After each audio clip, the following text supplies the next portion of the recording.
Bom, cara, acabei de assistir a partida do Chelsea contra o Crystal Palace. Foi uma partida interessante do ponto de vista do Crystal Palace, digamos assim, porque nós vemos um time que tá com alguns problemas e que ainda assim conseguiu empatar esse jogo. É muito mais favorável pra ele esse empate, até porque tá na casa do Chelsea. E eu vou comentar essa partida aqui hoje, vou falar dos pontos positivos e negativos, dos jogadores e tudo mais, que eu vi aqui hoje. E foi uma partida com mudanças táticas no Palace, mudanças táticas no Chelsea também. Alguns sinais verdes e sinais vermelhos que eu vou comentar durante o vídeo. Um deles também é Caicedo, cara. Parecia um padrão interessante pra Caicedo aqui nesse jogo. Enfim, cara, o Crystal Palace foi pra campo com 3-4-3 e o Chelsea foi pra campo com 4-2-3-1, ok? Pra quem não me conhece, eu sou o Corvo, apresentador desse canal. Seja bem-vindo ao Plano Blues. Bom, vamos começar esse jogo aqui que foi interessante de se falar e eu vou começar pela parte tática dos times. Cara, o Crystal Palace é um dos times que consegue bater de frente com um time grande, tendo posse de bola e propondo o jogo. Muito bem. Só que agora eu notei que quando eles não conseguem propor jogo, eles têm um problema grande na mão, cara. E foi o que rolou hoje. Como é um sistema guardiolista do Chelsea, a gente tem a posse de bola no pé o tempo inteiro de maneira muito segura. É difícil deles ter a bola no pé, e eles queriam, ok? Pra quem acha que esse jogo foi uma retranca do Crystal Palace, não foi. O Crystal Palace estava se defendendo bem, não dá pra dizer que é retranca, até porque o propósito do jogo deles era fazer gol. Eles não estavam conseguindo criar em cima da gente. E aqui a gente tem um problema bem grave nas mãos. Qual é que é esse problema? A gente também não conseguia construir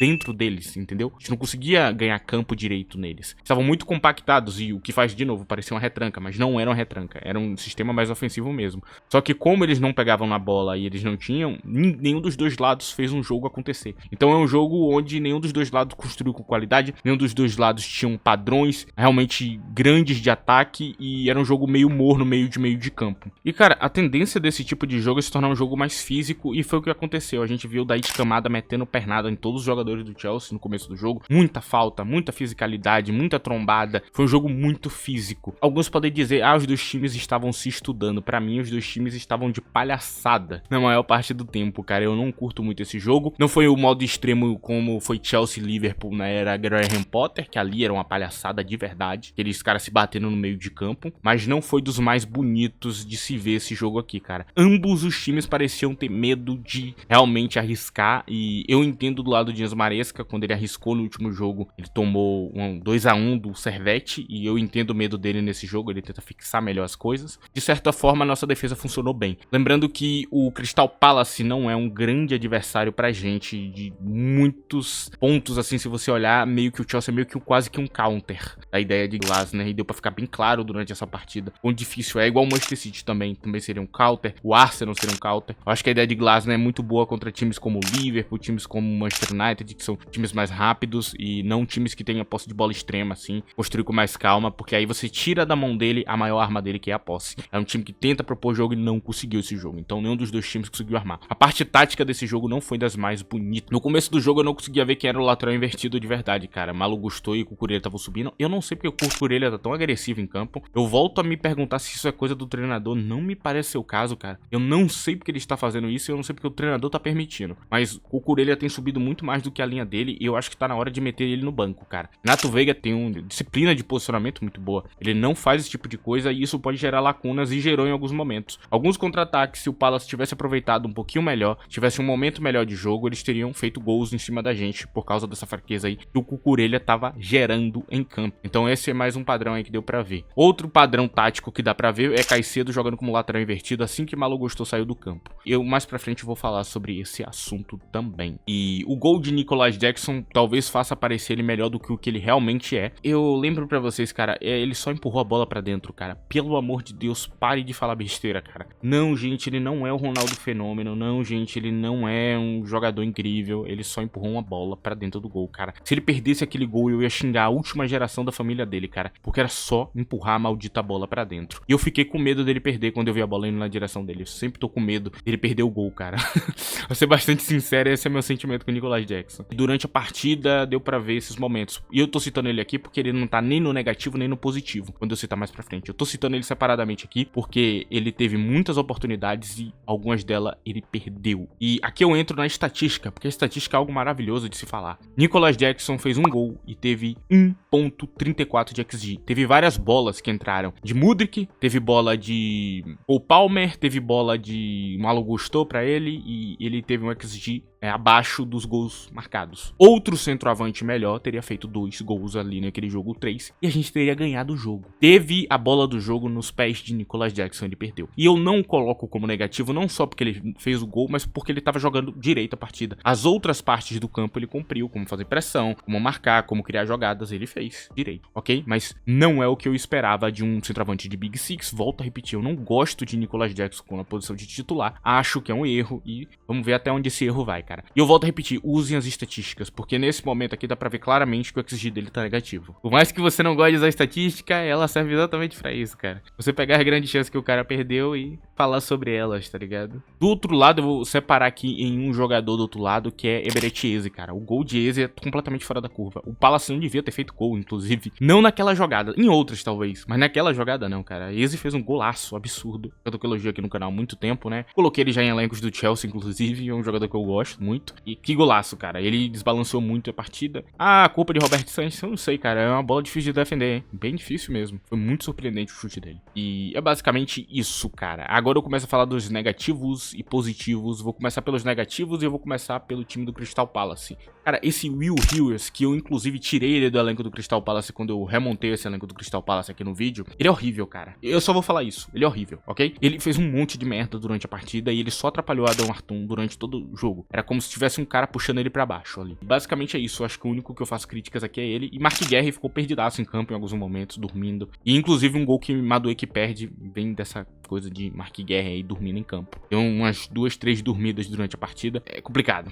Aqui eu começo a falar dos negativos do Chelsea. Não gostei da atuação de Roberto Sanches, fraca de novo. Noni Madueke não foi muito bem nesse jogo, perdeu o gol e ele criou muita coisa, mas no geral assim, ele perdeu oportunidades boas, tá ligado? Aquele gol era pra ele ter feito, cara, assim, ele saiu na cara do gol ali, era só chutar no canto, mano. O goleiro tá completamente perdido em campo ali, completamente desposicionado e não conseguiu fazer aquele gol, foi complicado, ok? Ele perdeu o gol. Pedro Neto também não conseguiu criar muita coisa, foi complicada a partida de Pedro Neto. Ele até criou algumas jogadas interessantes, assim, mas nada muito definitivo e é muita questão do ponta de Enzo Maresca mesmo, ele ficou preso nessa posição que limita muito. Enfim, cara, eu acho que eu não tenho mais negativos pra falar, eu acho que só esses dois aí, muito por questões táticas, os pontas saíram mal e é basicamente isso, cara. Agora, dos positivos do jogo, do outro lado a gente tem Kamada e Eze, que foram muito bem, do nosso lado a gente tem Cole Palmer, Enzo Fernandes e Moisés Caicedo, ok? Esses três foram muito bem durante a partida. Cole Palmer, principalmente, acho que o melhor jogador do Chelsea em campo foi ele. Vindo do banco de reserva, a gente tem o nome de Mykhailo Mudryk, que jogou muito bem. Entrou bem, criou jogadas, criou boa jogada, inclusive ele botou Nicolas Jackson na cara do gol numa jogada impressionante. Gostei de Mykhailo Mudryk hoje, jogou muito bem, não errou em nenhuma coisa que fez, acertou tudo. Adorei a partida dele, ok? Dificilmente elogio o Mudryk, mas hoje ele fez por merecer. João Félix entrou mal na partida, errou um monte de passe, mas ainda assim ele fez algumas jogadas interessantes. Teve uma jogada que ele podia ter botado a bola no pé de Nkunku e ele tentou chutar, mano. Eu fiquei bem bravo com aquilo. Cara, passa a bola, cara, por favor. Tenta chutar não, passa a bola. Tem um cara na cara do gol, passa a bola. Como os jogadores do Chelsea tratam Nkunku como se ele fosse merda, né? Como se ele não fosse nada, sendo que ele é um jogador tão bom. E João Félix fez isso, cara. Devia ter botado a bola no pé dele, sinceramente. Na ponta ele foi mal, ok? Na ponta ele foi mal. Quando ele vira a M aí, a gente tem João Félix jogando realmente direito. Quando ele trocou de posição, ele começou a jogar direito. E aqui eu falo de Caicedo jogando como lateral invertido. Gostei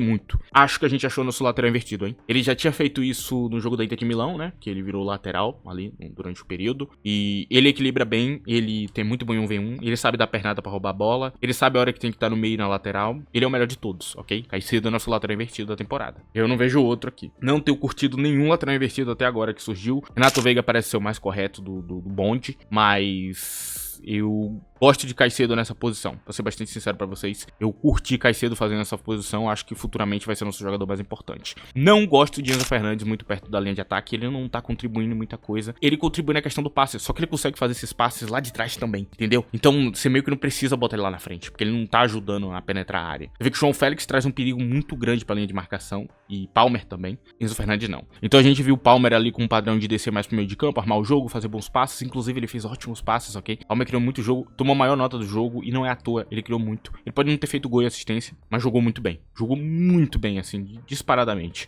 Palmer fez uma partida maravilhosa, é um que não importa o treinador pode ser o mais horroroso do mundo, que ele vai jogar bem, mano. Ele de algum jeito vai criar um jeito de jogar pra caralho, tá ligado? E joga muita bola, cara. Jogou muito bem. Em Nkunku eu não vou reclamar porque ele segue na mesma situação de João Félix, ele entrou na ponta. Eu não vou reclamar de um jogador que entra na ponta, sendo que ele não é ponta, tá ligado? Ele fez a parte dele, ele não jogou mal, não jogou bem também. Então eu faço essa citação aqui em Nkunku. Inclusive, torcedor falando que Nkunku não jogou bem em nenhum jogo até agora do Chelsea. Nada a ver, cara. Todos os jogos que Nkunku jogou, ele jogou bem, cara. Todos os jogos, cara. Eu não vi um jogo de Nkunku que ele jogou mal. Nenhum. Se a bola não chega nele, aí você reclama com o treinador e com o Chelsea, não com o Nkunku, mano. Ele não tem nada a ver com isso. Agora, toda vez que a bola chega nele, ele joga bem, cara. E lembrando que ninguém passa a bola pra ele, né? Vocês já notaram aí o padrão que é, tipo, você tem com livre e você tenta chutar pro gol. Pelo visto. Eu não sei se isso vai acabar bem, não, viu? Eu tô vendo ele bem irritado com o jogador do Chelsea e eu entendo o lado dele, mano. Ele tá bem posicionado, é só passar a bola. A zaga hoje falhou menos. Levi Colwill fez uma boa cobertura, o Wesley Fofana também. Boas coberturas mesmo, gostei da zaga hoje. E agora eu falo sobre o resultado final, cara. É tão ruim empatar assim com o Crystal Palace de 1-1 dentro de casa? É. Você quer disputar o título? É. Você quer pegar a vaga de Champions? É óbvio que é. Agora, jogamos mal essa partida? Não. Pra ser bastante sincero, não jogamos não, mano. Jogamos bem a partida. Agora, foi uma partida difícil, onde o time conseguiu bloquear a gente muito e acabar com a nossa criatividade? Foi. Eu acho que é mais mérito do Crystal Palace conseguir esse empate do que necessariamente demérito da partida do Chelsea. Eu gostei de muita gente jogando hoje, eu gostei da partida, apesar de ser um empate, ok? Eu esperava mais. Como eu disse, eu esperava uma vitória fácil do Chelsea, até porque, como eu disse, a gente é counter deles, mas tá tudo bem, tá tudo bem. Pode ser só questão de começo de temporada, ok? Então vamos dar tempo ao tempo. Continuo aqui fazendo essa cobertura. Quem sabe minha opinião sabe, né, da minha opinião sobre Enzo Maresca, e eu continuo com ela. Como eu disse, vamos continuar vendo a temporada aí pra ver até onde é que vai. Ver se esse cara cala a minha boca. A coisa que eu mais tô querendo no mundo é que esse cara cale a minha boca. É isso mesmo, cara. Quero muito que ele ganhe uma Champions e todo mundo fale, ó, tava errado. Como eu quero estar errado nesse momento, cara. É uma coisa que eu falo pra vocês. Eu nunca desejei tanto estar errado quanto com o Enzo Maresca, cara. É a coisa que eu mais desejo é que ele cale minha boca. Eu não tô brincando que eu tô falando isso aqui, eu não tô sendo sarcástico nem nada. Eu tô falando sério com vocês, cara. Porque eu realmente quero que... Se no cenário de eu estar errado, meu time está super bem ganhando Champions e disputando tudo, ótimo que eu esteja errado, cara. Enfim, então esse é o recado final que eu deixo aqui pra vocês. Eu não tenho nada contra essa partida. Não vou xingar o treinador. Não vou xingar jogador nenhum também. Acho que todo mundo fez sua parte. Não deu certo. Faz parte. É parte do jogo. Às vezes a gente tenta uma estratégia e não dá certo. Enfim, cara. Então pro vídeo de hoje é isso. Espero que você tenha gostado dessa pequena análise aqui. Se você gostou mesmo, não esquece de deixar o like e compartilhar esse vídeo com um amigo seu fã de futebol, ok? Muito obrigado por me escutar até aqui. Tchau.